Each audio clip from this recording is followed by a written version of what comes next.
ಗ್ರಾಮೀಣ ಹಳ್ಳಿ, ಹೊಲಗಳಲ್ಲಿ ಹಸಿರು ಬೆಳೆಯು, ಹಕ್ಕಿಗಳ ಕೂಗು. 17 ವರ್ಷದ ರಾಮಯ್ಯ ಶಾಲೆಗೆ ಹೋಗುವ ತಯಾರಿ ಮಾಡುತ್ತಿದ್ದಾನೆ. ಅವನ ಕಣ್ಣಲ್ಲಿ ಕುತೂಹಲ, ಕೈಯಲ್ಲಿ ಹಳೆಯ ಪುಸ್ತಕ. ಹಿನ್ನೆಲೆಯಲ್ಲಿ ಹಳ್ಳಿಯ ಚೌಕದಲ್ಲಿ ಜನರು ಬ್ರಿಟಿಷ್ ವಿರುದ್ಧ ಚರ್ಚೆ ಮಾಡುತ್ತಿದ್ದಾರೆ. ಸುದ್ದಿ ಬರುತ್ತದೆ. ಹಳ್ಳಿಗೆ ಓರ್ವ ಡಾಕಿಯೊಂದಿಗೆ ಕ್ವಿಟ್ ಇಂಡಿಯಾ ಚಳವಳಿ ಸುದ್ದಿಪತ್ರಿಕೆ ಬರುತ್ತದೆ. ಜನರು ಒಟ್ಟಾಗಿ ಸೇರುತ್ತಾರೆ. ನಾಯಕನ ಭಾಷಣ. ರಾಮಯ್ಯ ಮುಂಭಾಗದಲ್ಲಿ ನಿಂತು ಕಣ್ಣಲ್ಲಿ ಹೊಳಪು. ನಿರ್ಧಾರ. ಮನೆಗೆ ಬಂದು ತಾಯಿಗೆ ಹೇಳುವ ದೃಶ್ಯ. ತಾಯಿ ಕಣ್ಣೀರಿನಲ್ಲಿ ಅವನ ಮುಖಕ್ಕೆ ತಾಕಿ ಆಶೀರ್ವಾದ ಕೊಡುತ್ತಾಳೆ. ಹಿನ್ನೆಲೆಯಲ್ಲಿ ದೀಪದ ಬೆಳಕು, ಮಣ್ಣಿನ ಮನೆಯ ವಾತಾವರಣ.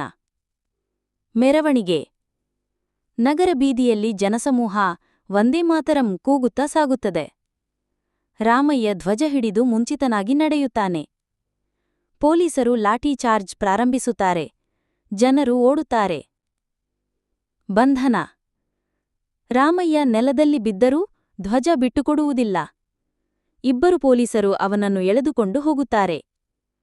ಹಿನ್ನೆಲೆಯಲ್ಲಿ ಹೋರಾಟದ ಕೂಗಾಟ, ಧೂಳೆ ಎದ್ದ ವಾತಾವರಣ. ಜೈಲು. ಕಬ್ಬಿಣದ ಕಂಬಗಳ ಹಿಂದೆ ರಾಮಯ್ಯ ಗಾಳಿಯನ್ನು ನೋಡುವುದು. ಚಂದ್ರನ ಬೆಳಕು ಅವನ ಮುಖದ ಮೇಲೆ ಬೀಳುತ್ತದೆ.